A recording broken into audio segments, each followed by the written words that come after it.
Hi, welcome back to my Allen Bradley PLC test bench. Today we're going to have another look at an old PLC5 module, processor and module.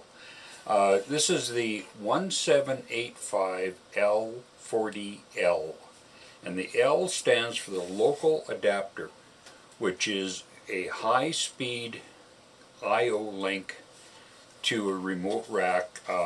You could be up to, I believe, 5 meters away is the longest cable they made. This is so that you could have a remote chassis with high-speed interface into the processor, just the same as if it was in the local rack. So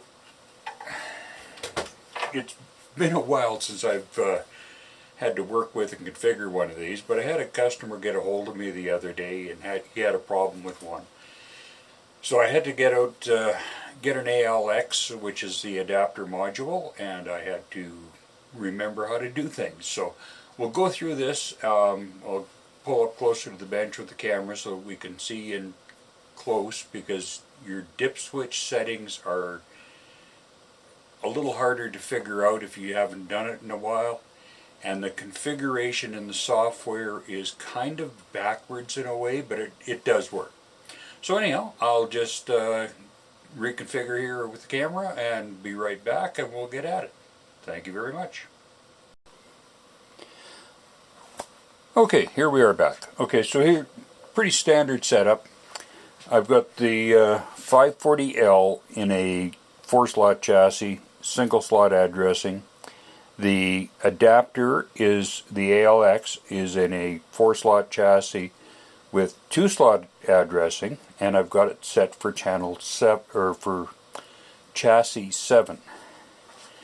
Now, one of the things that gave me a little bit of grief, and we'll just kill both of these for now. Okay, the cable goes from your ALX or from your processor to your ALX, and if you're at the end of the line, like a single processor, you have to have the CTX, which is a termination resistor, installed on the card. Otherwise it won't work. And this screws in and screws down, never falls apart. Your adapter settings, get this down where we can see it here. Okay, there's 2 switches in there like there is with all of the ASBs. Dip switches, and as you can see here and here, it only uses switch 1. The 4 switch second block there is not used, so you set all of those to off, which is pushed in at the bottom side. Top side is on. So I have this set for rack 7, so 0, 7, most significant, least significant, which has always screwed a lot of people up. So 0, 7, so the first 3 are pushed in at the top to give us 0. The second 3 are pushed in at the bottom to give us 7, so 0, 0, 0.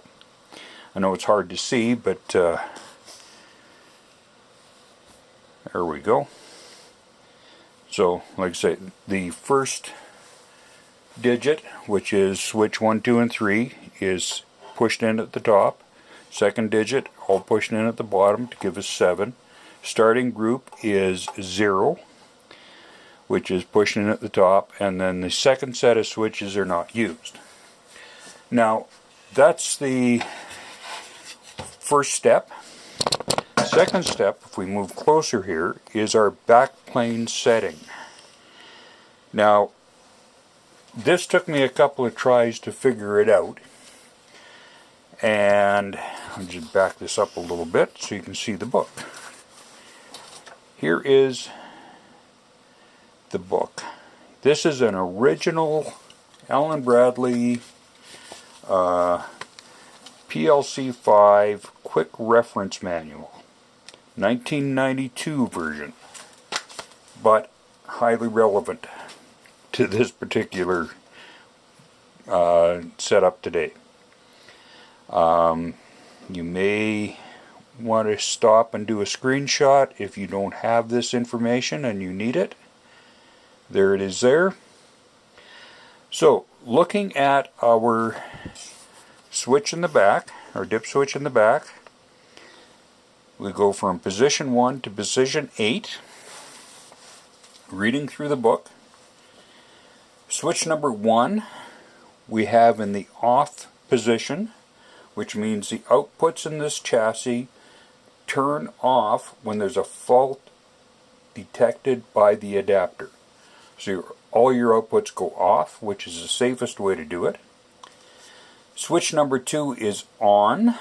Have the processor restart the chassis after a fault is detected. So if you power it down, power it up, or whatever, it'll restart.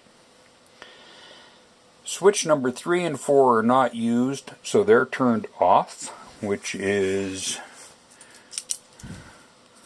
1, 2, 3, and 4. They're both set to off. The next two are 5 and 6, and in this case I have them both set to off, which gives me 2 slot addressing.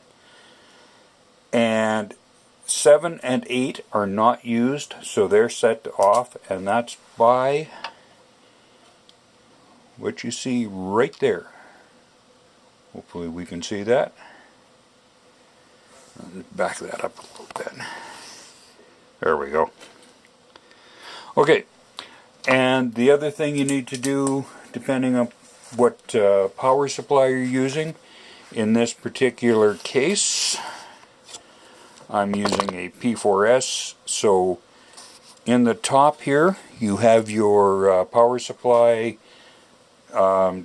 dip switch. Has to be yes or no, depending whether you've got external or internal. So, power supply is turned off. We're set for rack 7, group 0. We plug it back in. And we can turn it on. Now, as you can see, there's no lights on there because the processor is not turned on. So we go over to the processor, and it's currently turned off. There's our ALX, our adapter. We power it up, and let's turn off the overhead lights. And you may or may not be able to see that we have a green light here. Now, this is programmed to turn this on. This comes on, and in the other chassis, if I turn them like that, you'll be able to see these easier. So, just turn the switch on and off, and it goes on and off. So, if we take and go back into the program, and of course we've timed out. So let's go over to the computer. Zoom in a little bit.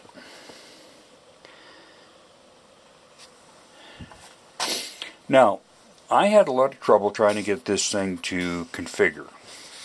So if we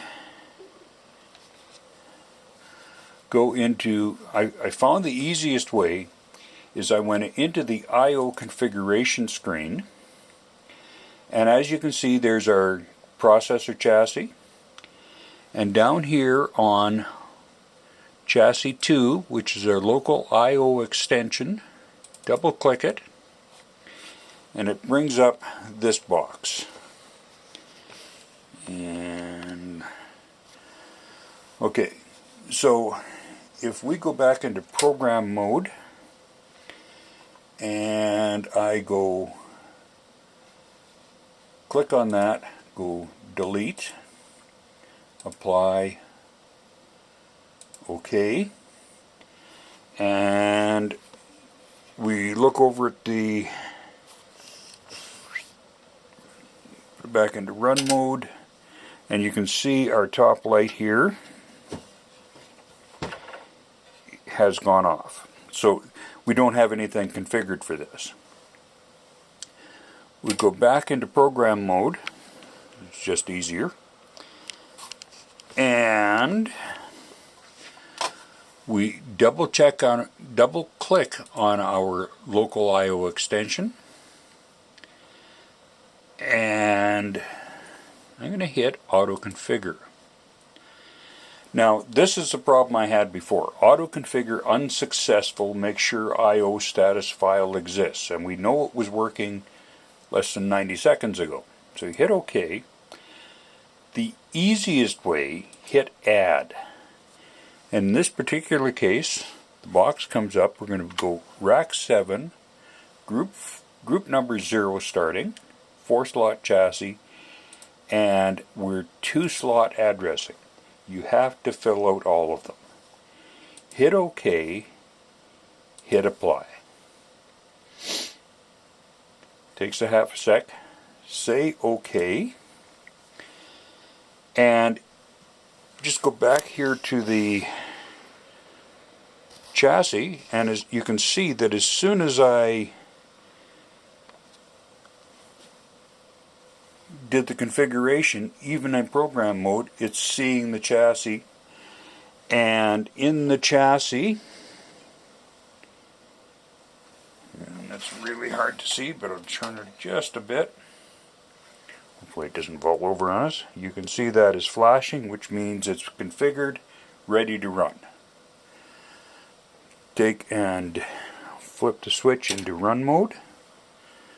Go back to there, and you can see we're in run mode. Toggle our switch on and off. Everything's up and running. So one of the tricks on this, like I say, is to do your configuration manually. Now I did it from the I/O configuration chassis table. And if we go into, again, we'll just open this up a bit. We'll go into channel configuration, because there is 2 ways to do this. Go into, in this case, channel 2. We get the same sort of screen that we had in our other one. And you can do it here. Your diagnostic file, in this particular case I just picked 12, has to be picked and configured. And otherwise you're done. So there we go, a nice quick little 540L old-time processor, but there are still a number of these in service, not only here in British Columbia but across Canada and across the planet. So yeah, this stuff isn't going to die yet. Thanks a lot. Come back anytime you want. Give us a like if you do, and subscribe if you'd like. Have a great day. Bye.